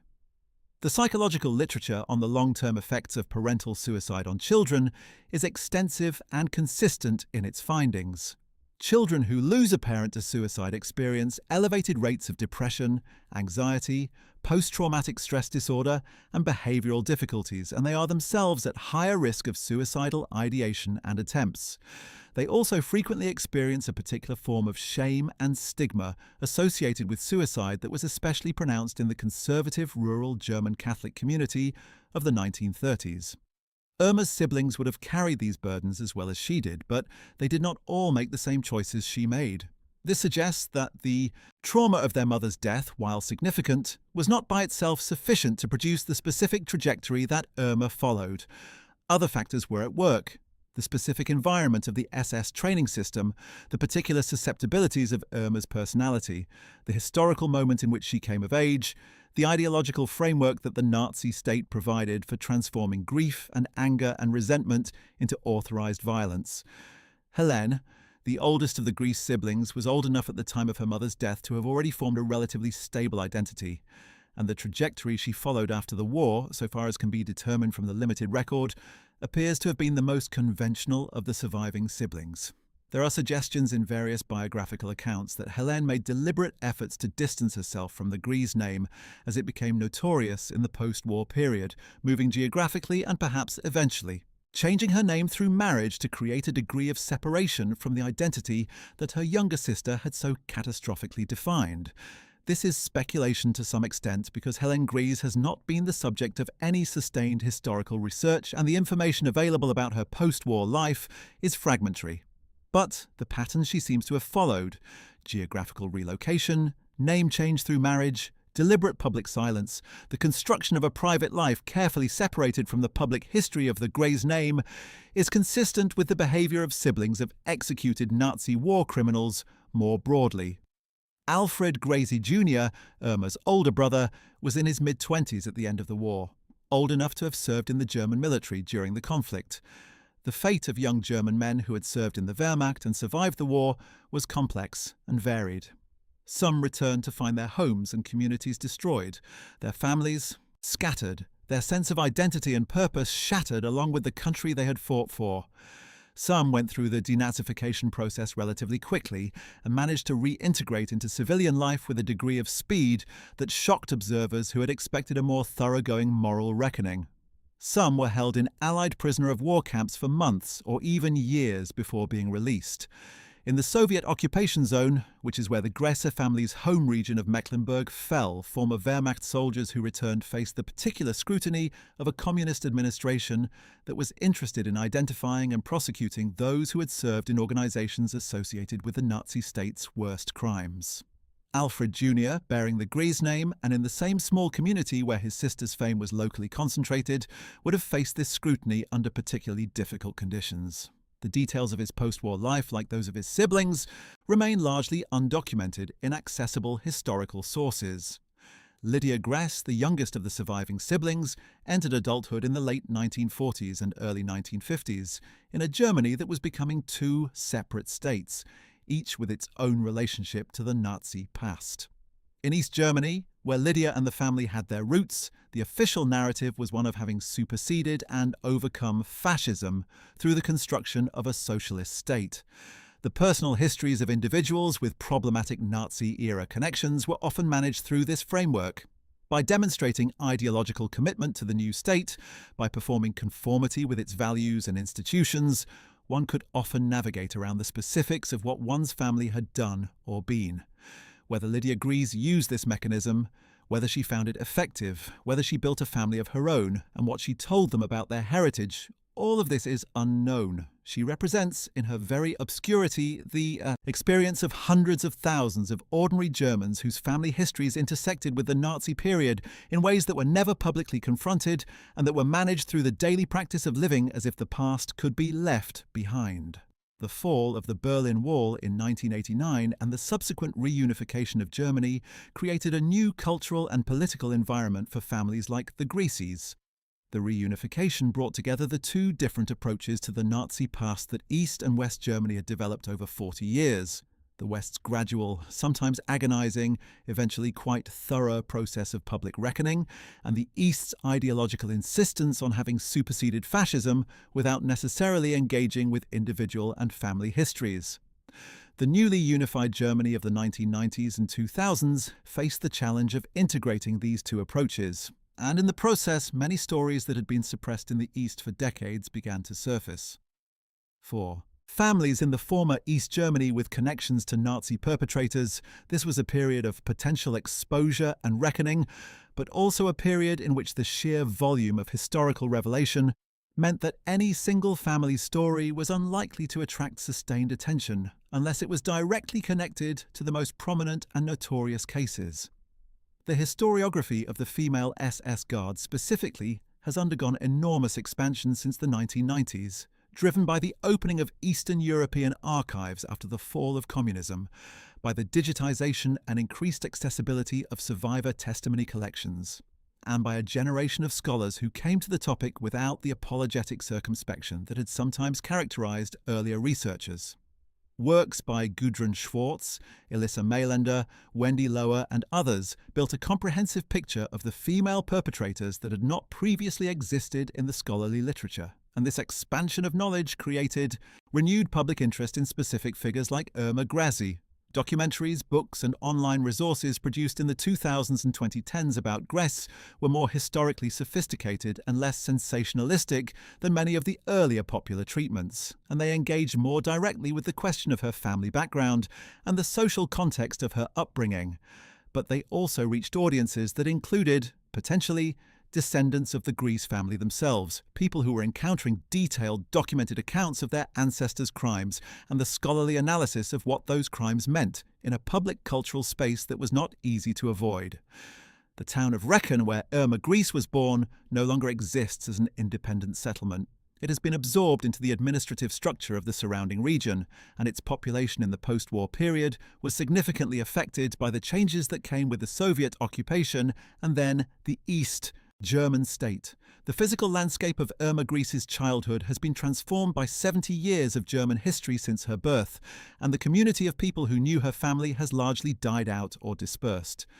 This physical and demographic transformation of the landscape has contributed to the sense that the Grese story is somehow sealed off from the present, belonging to a world that no longer exists in any material sense. But history is not sealed off by physical transformation. The records remain, the testimony remains, the scholarly literature remains, and the descendants of the people who lived in that community in the 1930s and 1940s carry whatever they have been told, or not told, about the past with them into the present. The immediate post-war years were particularly brutal for ordinary Germans in the Soviet occupation zone, and the Grese family's experience of that period must be understood against this backdrop. The Soviet occupation of Eastern Germany in 1945 and 1946 was characterized by widespread violence against the civilian population, including mass rape, looting, and arbitrary arrest. The Soviets were not conducting a carefully calibrated justice operation. They were an occupying force whose soldiers and administrators had their own traumas, their own angers, and their own agendas. In this environment, being the family of a woman who had been executed by the British for war crimes was not necessarily a source of danger from the Soviet occupiers, but it was a source of social stigma within the German community, and social stigma in a society that was otherwise comprehensively traumatized by defeat, violence, and the physical destruction of the war added one more burden to lives that were already extraordinarily difficult. Alfred Grese, the father, was in his 50s at the end of the war. He had lived through the First World War, the Weimar period, the rise of Nazism, the Second World War, and the collapse of everything his country had built in 12 years of Nazi rule. He had lost his wife to suicide in 1936. He had watched his daughter enter the SS and then watched her tried and executed for crimes that shocked the world. He died in 1948, and one might argue without excessive sentimentality that he had been through enough. The question of whether Alfred Grese had known what was happening in the camps, what exactly was being done to the prisoners his daughter was guarding, is one that cannot be answered with certainty from the available historical record. The broader question of how much ordinary Germans knew about the Holocaust has been one of the most contested and politically charged topics in the historiography of the Nazi period, since at least Daniel Goldhagen's provocative 1996 work, Hitler's Willing Executioners, which argued that knowledge of the mass murders was widespread in German society, and that the participation of ordinary Germans in the killing process reflected deep-seated cultural anti-Semitism rather than coercion or ignorance. More recent scholarship, including the work of Peter Longerich, has presented a more nuanced picture, suggesting that while knowledge of the broad outlines of what was happening was widespread by 1942 or 1943, knowledge of the specific industrial methods of the death camps was more restricted. Alfred Grese, a dairy worker in rural Mecklenburg, may or may not have known the full details of what his daughter was participating in. But he was not living in an information vacuum, and the execution of his daughter by British military authorities for war crimes committed in a concentration camp would have made the reality impossible to avoid. The Belsen trial's significance extended far beyond the specific defendants who sat in the dock. It was, as legal historian Donald Bloxham has argued, a foundational moment in the development of international humanitarian law and in the broader project of establishing individual criminal accountability for state-sponsored atrocities. The legal principles established at Belsen and at the subsequent Nuremberg proceedings, that following orders was not an absolute defense, that individuals had a personal responsibility to refuse to participate in criminal actions even when commanded by legitimate military authority, that crimes against civilian populations could be prosecuted by the international community regardless of the nationality of the perpetrators, shaped the framework of international law for the rest of the 20th century and into the 21st. The International Criminal Court, established in 2002, is a direct institutional descendant of the principles first applied in the war crimes trials of 1945 to 1948. When the families of the Belsen defendants processed the news that their relatives had been convicted and executed, they were not simply receiving news of individual judicial outcomes. They were living through a moment in which the world was establishing new norms about accountability and justice that would endure for generations. For the survivors of Bergen-Belsen, the trial and its outcomes were meaningful but also inevitably inadequate.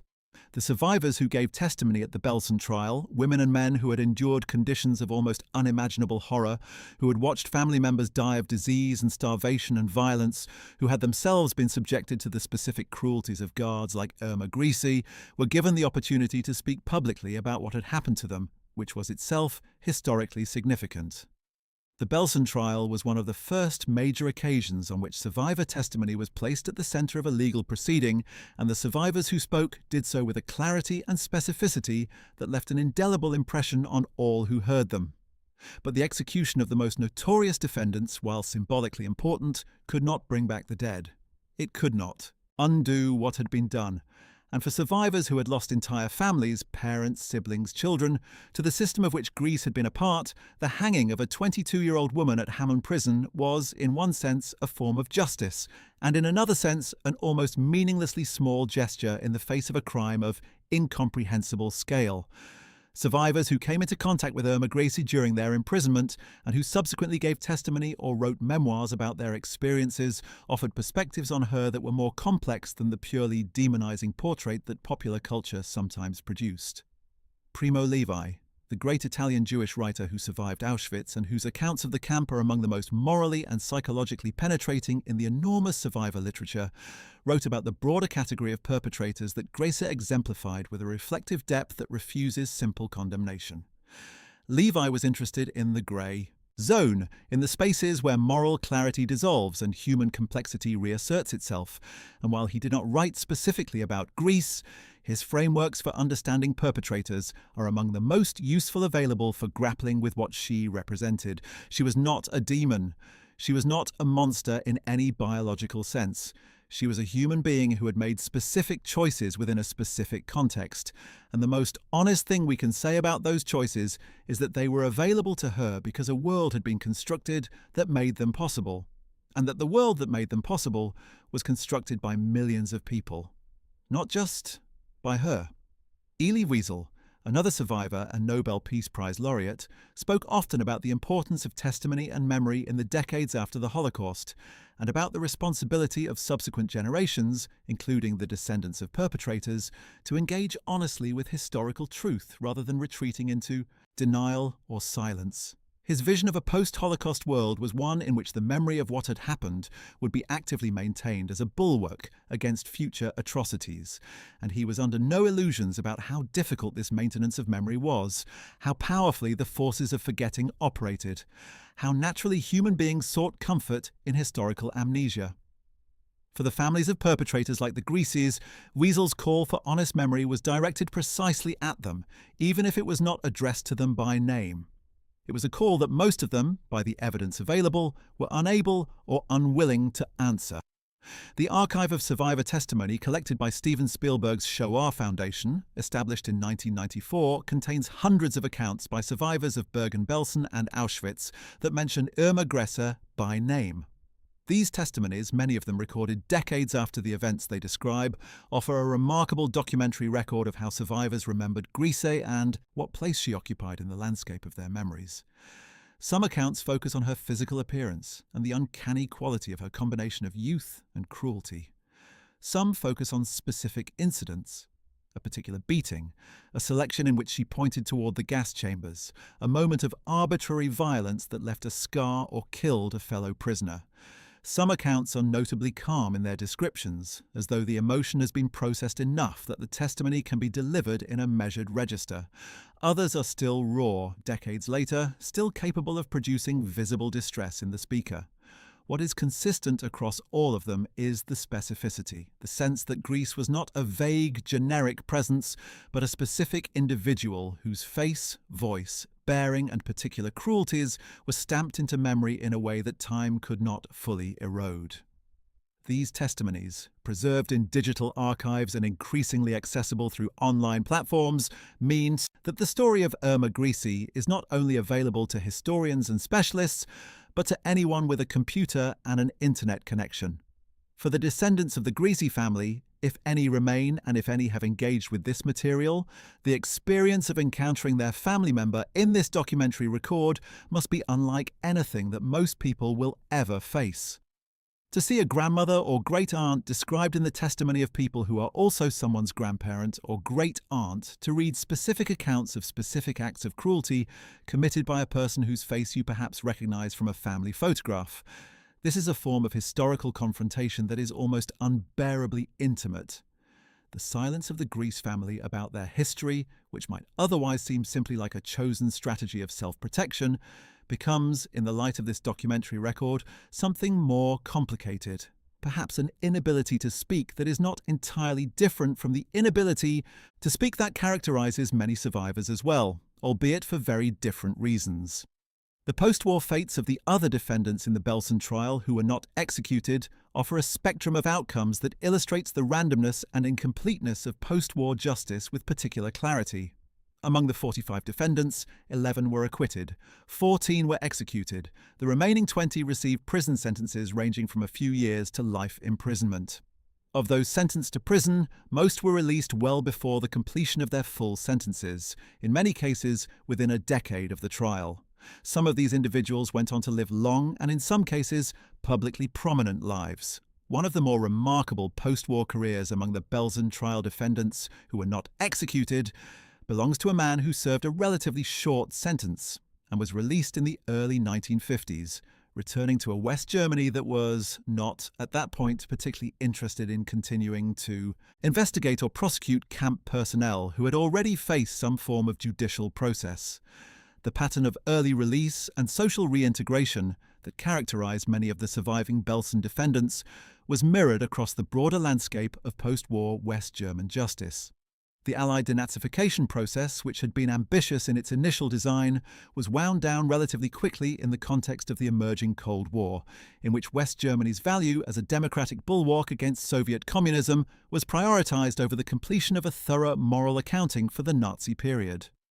By the early 1950s, most of the denazification proceedings had ended. Most of the sentences handed down in the Allied military tribunals had been commuted or were being served under relatively comfortable conditions, and a broad social consensus had emerged in West Germany that the past should be allowed to recede in favor of the economic and political project of reconstruction. This consensus, the famous Schlussstrich, the desire to draw a line under the Nazi period, was the social environment in which the families of convicted war criminals, including the family of Irma Grese, had to build their lives in the 1950s and 1960s. And it was the environment in which many perpetrators who had escaped immediate prosecution were able to construct new identities and new lives without any serious risk of subsequent legal jeopardy. The renewed prosecution effort that began in West Germany in the late 1950s and accelerated through the 1960s and 1970s was driven partly by the efforts of the Central Office for the Investigation of National Socialist Crimes, established in Ludwigsburg in 1958 and operated for decades by tireless prosecutors who pursued cases against camp personnel with a dedication that was in some ways in tension with the broader social mood of their country. It was this office that eventually built cases against figures like Hildegard Lachert and others who had escaped the immediate post-war proceedings. But even this renewed effort was limited in its reach. The passage of time had eroded evidence, made witnesses harder to find and to assess, and created legal and practical obstacles to prosecution that became more severe with every passing year. Many perpetrators who might have been prosecuted successfully in 1946 or 1947 could not be successfully prosecuted in 1966 or 1976 simply because the evidentiary threshold for conviction could no longer be met. They died as free citizens, many of them in comfortable retirement in a prosperous West Germany that had largely made its peace with the fact that they were among the population. The story of Ilse Koch provides a useful counterpoint to Irma Grese's story, because Koch was a female perpetrator whose post-war fate was dramatically different from Grese's, and whose family situation illustrates a different dimension of how the Nazi camp system's legacy played out in personal and familial terms.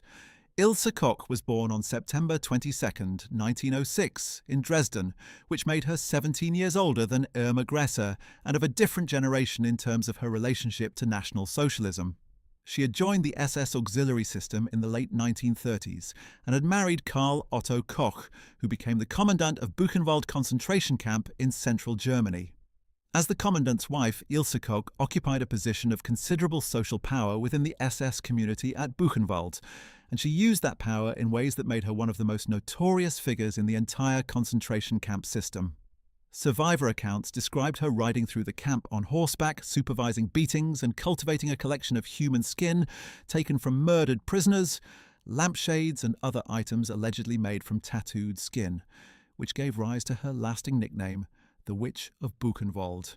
The lampshade allegations were specifically and strongly contested by later forensic examination, with forensic experts concluding that the infamous lampshades displayed at the Nuremberg proceedings were made of animal skin, not human. This did not exonerate Koch of the very real crimes she had committed, but it illustrated the way in which the cultural representation of female perpetrators sometimes crossed the boundary between documented fact and lurid myth. Ilse Koch was tried by an American military tribunal in 1947 and convicted, receiving a life sentence. However, in one of the most controversial decisions of the post-war trials, the American military commander General Lucius Clay reduced her sentence to 4 years in 1948, a decision that provoked enormous outrage among survivors in the American press and in the U.S. Senate, which held hearings on the matter in 1949. Koch was released in 1949, having served only 2 years of her original sentence. Her release provoked an international scandal that became one of the defining controversies in the early post-war discussion of war crimes justice. The West German government, responding to public pressure, subsequently charged Koch under German law and tried her again, convicting her in 1951 and sentencing her to life imprisonment. She served this sentence at Aichach Women's Prison in Bavaria. In 1967, facing her imprisonment with no realistic prospect of release, she hanged herself in her cell. She was 60 years old. What makes the Ilse Koch story particularly relevant to an understanding of Irma Grese's legacy is the question of her son. Koch had given birth to a child, a son named Uwe, while in American captivity in 1947. The identity of the child's father was never established with certainty. Uwe Koch grew up without his mother for the first years of his life, was raised for a period by foster families and in institutional care, and eventually established contact with his mother during her long imprisonment. The psychological burden carried by Uwe Koch was immense and publicly documented in a way that was unusual for the children of female perpetrators. He gave interviews to German journalists in which he described a childhood defined by the weight of his mother's notoriety, by the difficulty of forming a stable identity when the defining narrative of your family history is one of your parents' crimes, and by the complex emotional reality of loving a person whose actions you cannot defend. His story became one of the case studies in the psychological literature on perpetrator family dynamics. When Ilse Koch died in 1967, Uwe was 20 years old. He continued to live in West Germany, and the later trajectory of his life is not extensively documented in sources available to English-language researchers, but his early experiences serve as a window into the kinds of psychological landscapes that the children of female perpetrators were forced to inhabit. The broader category of perpetrator families has been the subject of growing scholarly attention since the 1990s, and the work done in this field illuminates the Grese family's experience in important ways, even where direct documentation of that specific family's dynamics is absent. Research conducted by scholars including Harold Welser, who has studied the transmission of Nazi-era memories in German families across 3 generations, reveals that the dominant pattern in families with perpetrator histories was not open confrontation, but managed silence, selective memory, and the construction of narratives that shifted responsibility, contextualized crimes within broader circumstances, and preserved the emotional significance of family bonds at the cost of honest historical engagement. Welser's research, summarized in his 2002 book Täter, Perpetrators, showed that grandchildren of perpetrators often received family stories that had been significantly sanitized from the historical record, in which grandparents who had done terrible things were remembered as, essentially, decent people who had been caught up in forces beyond their control. This pattern of familial self-protection through narrative management was so widespread that it could be considered a defining feature of German family life in the post-war decades, and its effects, the gradual erosion of accurate family memory and its replacement with self-exculpatory mythology, are still being worked through by German families today. The specific situation of the Grese family is distinguished from the patterns described in Welser's research by one crucial factor: the fame and documentation of Irma's case. Most families of perpetrators were dealing with histories that were not extensively documented in the public record, that could be managed through the internal dynamics of family memory without being constantly challenged by external evidence. The Grese family did not have this luxury. Irma's trial was extensively covered in the British and German press. Her photograph was widely circulated. Her name entered the historical record in a way that was permanent and irremovable. Any family narrative that attempted to soften or reframe her story was in direct and visible conflict with an enormous public record that could be consulted by anyone. This may actually have made the Grese family's silence more total than the managed half-silences of perpetrator families dealing with less documented histories. If there is no narrative that can be constructed that doesn't fall apart on contact with the public record, then perhaps the only viable option is no narrative at all. Not a revised story, not a contextualized story, simply silence. One of the most thought-provoking aspects of the Irma Grese story in terms of its implications for family history and memory is the question of whether she ever expressed anything to her family that approached remorse. Her conduct at the trial, as documented extensively by journalists and legal observers, was notably devoid of emotional display. She was described repeatedly as composed, controlled, even cold. She denied the most extreme accusations while not contesting the general framework of her guilt with any visible anguish.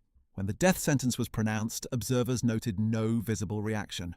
When she was executed, Albert Pierrepoint described her composure and noted only the single word she spoke: None of this tells us what she felt internally. The composed exterior could have been a form of psychological dissociation, or a deliberate performance of stoicism, or a genuine reflection of an inner emotional state that was more or less flat.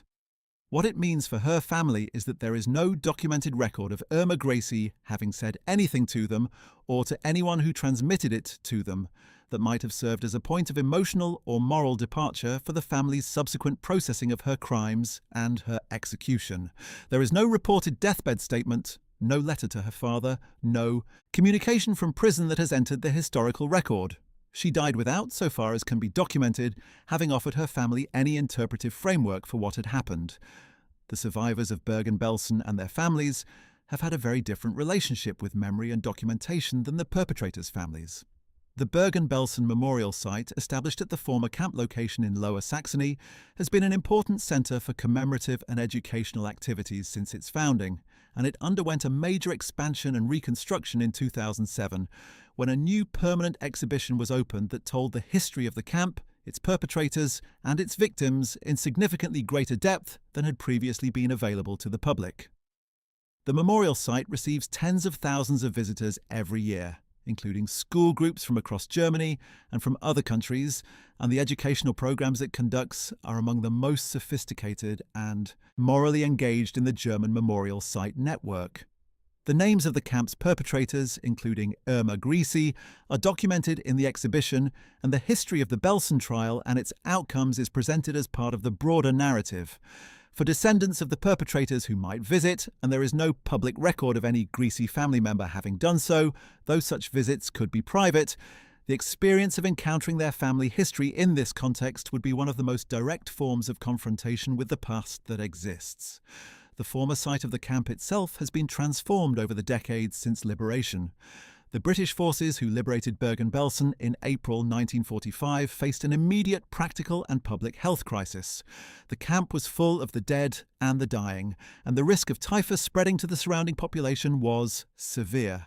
They made the decision to burn the wooden barracks in which the prisoners had lived and died, using flamethrowers. The camp was burned partly for practical reasons and partly as a symbolic act, and the land was cleared. In the decades since, the site has been progressively memorialised, with mass graves marked by large earth mounds bearing simple plaques, trees planted in the surrounding landscape, and the Memorial and Documentation Centre built on the adjacent property. The physical evidence of the camp itself is largely absent. The barracks are gone. The fences are gone. The infrastructure of murder and control has been removed. What remains is the land, the graves, and the architecture of memory that has been built over the landscape in the decades since. Walking the site today, a visitor encounters a place that is simultaneously ordinary and extraordinary, a gently rolling landscape in the Lower Saxony heathland that has been transformed by the weight of what happened there into something that can only be experienced as sacred ground, regardless of one's religious convictions. The question of how the families of perpetrators relate to these memorial sites, whether they visit, whether they are represented in the broader cultural conversation about the meaning of places like Bergen-Belsen, whether their voices and perspectives have any place in the commemorative landscape, is one that has been raised periodically in discussions of how Germany manages its Nazi legacy. In general, the answer has been that perpetrator families are not invited into the memorial space as a specific stakeholder group, and that the primary commemorative focus is, appropriately, on the victims. But some scholars and educational practitioners have argued that a complete understanding of what happened and why requires some engagement with the perspectives and experiences of perpetrator families. Not as a form of moral equivalence with the victims, which would be obscene, but as a way of understanding the full social ecology of atrocity and its aftermath. The silence of families like the Greses is itself a form of historical evidence about how German society processed, or failed to process, its complicity in the Nazi crimes. The story of Irma Grese and her family cannot be fully understood without some consideration of the broader question of the German memory culture that has evolved since 1945. Germany's engagement with its Nazi past is, by any comparative measure, unusually thorough and unusually honest. There is no other country in the world that has so comprehensively incorporated the crimes of its recent history into its public culture, its educational system, its architectural landscape, and its legal framework. The German criminal code makes Holocaust denial a crime. German schools dedicate substantial curriculum time to the history of the Nazi period. German cities are covered with Stolperstein, the small brass memorial stones that mark the former addresses of Holocaust victims. German politicians make regular, formal statements of acknowledgement and responsibility for the Nazi crimes. All of this is genuine and significant, but it operates at a level of cultural generality that can coexist with the specific silence of individual families about their own specific histories. It is possible to live in a Germany that publicly and formally acknowledges collective responsibility for the Holocaust, while privately maintaining the silence of a family that has never spoken honestly about what one of its members did. The two things are not entirely contradictory, though the tension between them is real. The descendants of Irma Grese's siblings, if any exist, and given the span of generations since 1945, there almost certainly are grandchildren or great-grandchildren of one or more of her siblings alive today, are living in a Germany that is very different from the one their ancestor knew. They are living in a country with a stable democracy, a robust civil society, a well-functioning educational system, and a cultural infrastructure that is remarkably candid about the worst episodes of its history. They are living in a country where it is possible to consult archives, to read scholarly histories, to visit memorial sites, and to engage with survivor testimony in ways that are both intellectually demanding and emotionally devastating. Whether any of them has done so, whether any of them has chosen to move from the silence that their immediate family appears to have adopted toward a more active engagement with their history is not known. It is one of the many questions that the historical record cannot answer, and perhaps one that it has no right to insist upon answering. There is a difference between the legitimate public interest in historical truth and the private rights of individuals to manage their own family histories according to their own psychological and moral resources. The descendants of Irma Grese did not choose their ancestor. They did not choose the history that precedes them. They are entitled, if they choose, to their silence, but they are not entitled to distort the record, and they are not entitled to the kind of silence that actively suppresses truth. The distinction matters.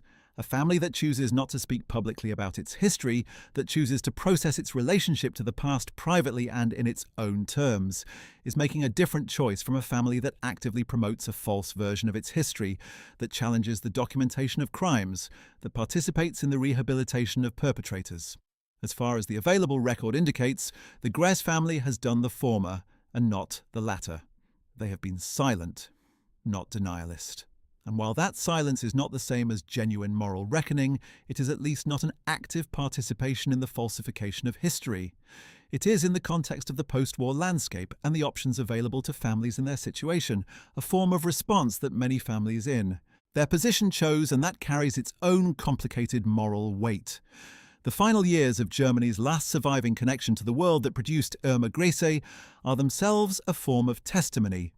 The generation that was alive and adult during the Nazi period is now entirely gone. The youngest people who have direct personal memory of the Third Reich as a lived reality are in their 80s at minimum, and their numbers diminish every year. The transition from living memory to historical memory is one of the most significant cultural shifts in the management of a traumatic past, and the Holocaust and the world of the Nazi camps are going through this transition in real time. The last survivors of Bergen-Belsen, of Auschwitz, of Ravensbrück, of all the other camps where Irma Grese and women like her served, are either very old or gone. The last perpetrators, including those who escaped post-war justice and lived into old age, are gone. The last people who knew the Grese family in the village of Reschen in the 1930s, who went to school with Irma's siblings, who watched Alfred Grese age and die in the shadow of his daughter's execution, are gone. What remains is testimony, documentation, scholarship, and the cultural memory that generations continue to maintain or to allow to fade. The generation of historians, educators, and cultural practitioners who are now working with this history are doing so in a context where the emotional immediacy of living testimony is being replaced by the more mediated relationships of archival research, documentary film, and educational encounter. This transition changes the nature of the history without diminishing its importance. The facts do not change when the last survivor dies.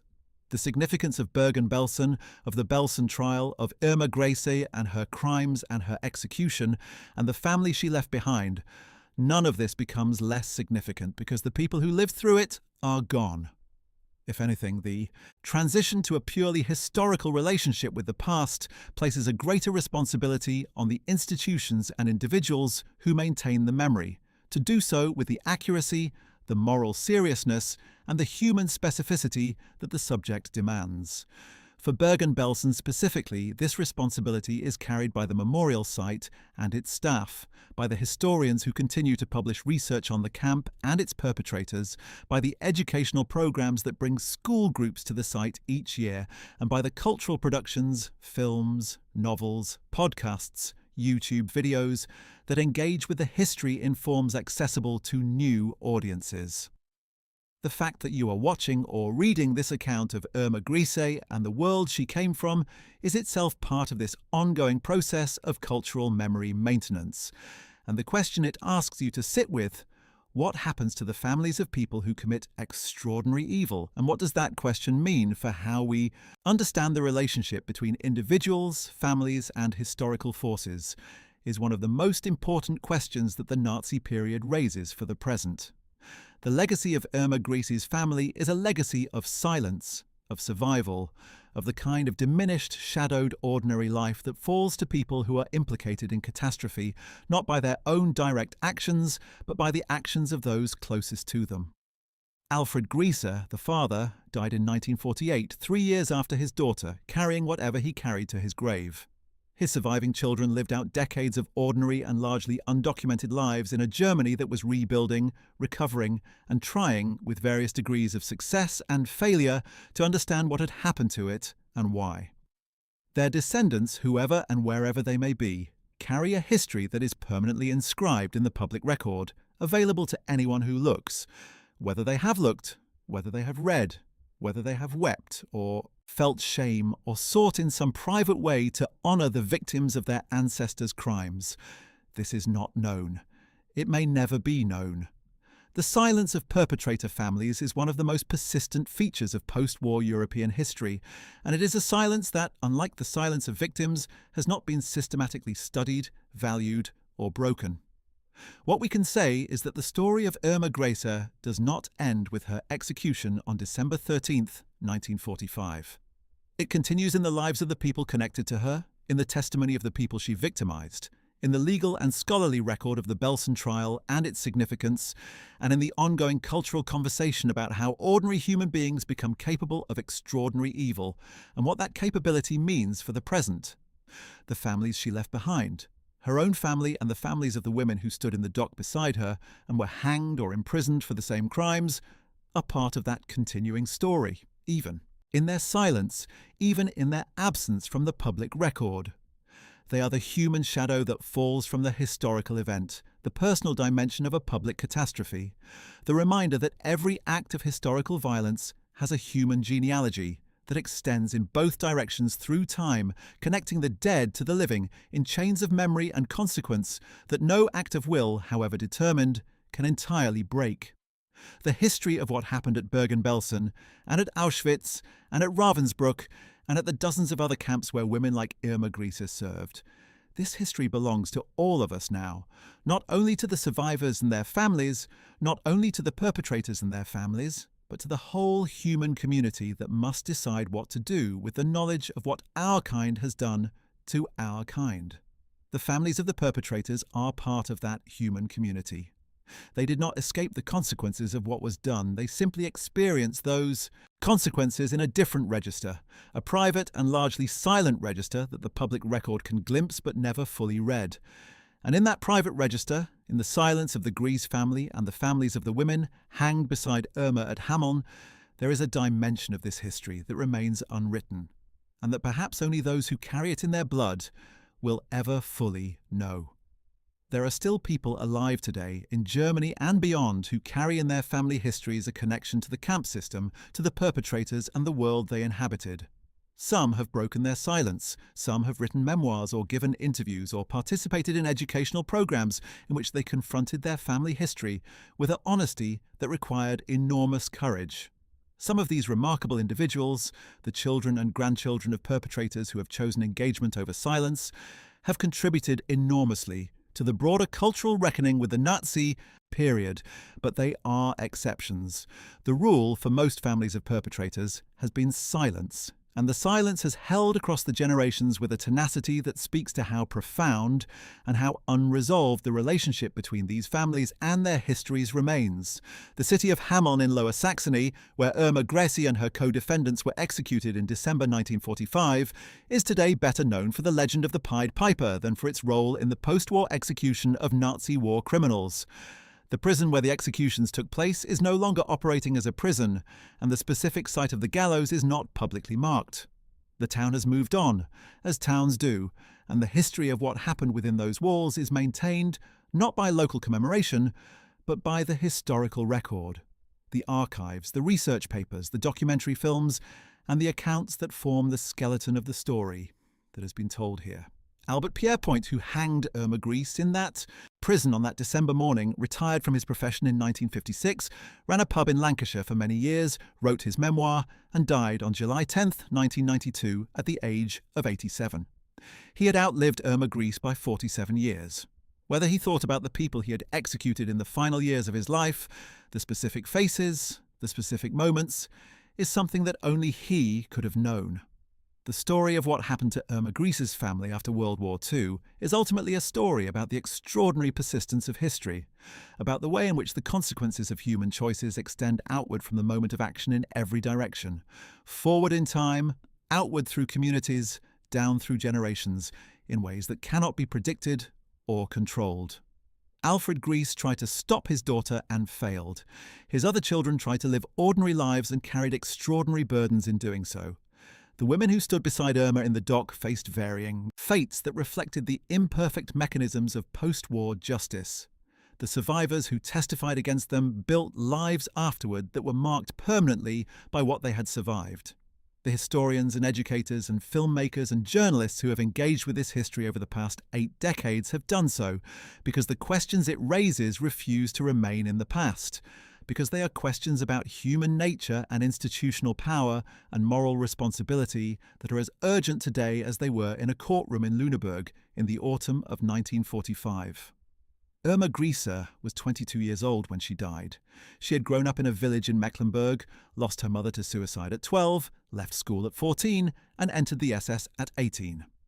In the 4 years between her entry into the camp system and her execution, she participated in the murder of hundreds of thousands of people and added to that institutional violence her own personal cruelty, her own particular appetite for domination and pain. She was not unique. She was not a monster in any supernatural sense. She was a human being shaped by specific historical forces, who made specific choices that resulted in specific harms, and who was held accountable for those choices in a court of law. The family she came from was a family of ordinary rural Germans who did not share her crimes, but who bore the consequences of them for the rest of their lives. And the consequences of those crimes extend further still into the present, in the testimony of survivors, in the scholarship of historians, in the documentation of memorial sites, and in the ongoing human effort to understand how the world that produced Irma Grese was possible, and how to ensure that nothing like it is ever possible again. Well, that is the story of what happened to Irma Grese's family after World War II, a story of silence and shadow, of justice partial and delayed, of families forced to carry histories they did not choose. We hope you found this video informative and that it has given you a deeper understanding not only of Irma Grese herself, but of the broader human landscape of perpetrators, families and survivors that the Nazi period created and that subsequent generations have been grappling with ever since. If you enjoyed learning about this period of history and want to discover more, make sure to check out our videos on what happened to the children of Nazi leaders after World War II and what happened to the wives of Nazi leaders after the war. Both of those videos explore similar questions about family, responsibility, and the long shadow of the Nazi period in rich and revealing detail. Don't forget to like this video if you found it valuable, subscribe to our channel so you never miss our latest content on the Second World War and its extraordinary aftermath, and hit the notification bell to stay updated whenever we release new videos. We put enormous care into every piece of history we bring. You and your support makes all of it possible. Thank you for watching, and we will see you in the next one.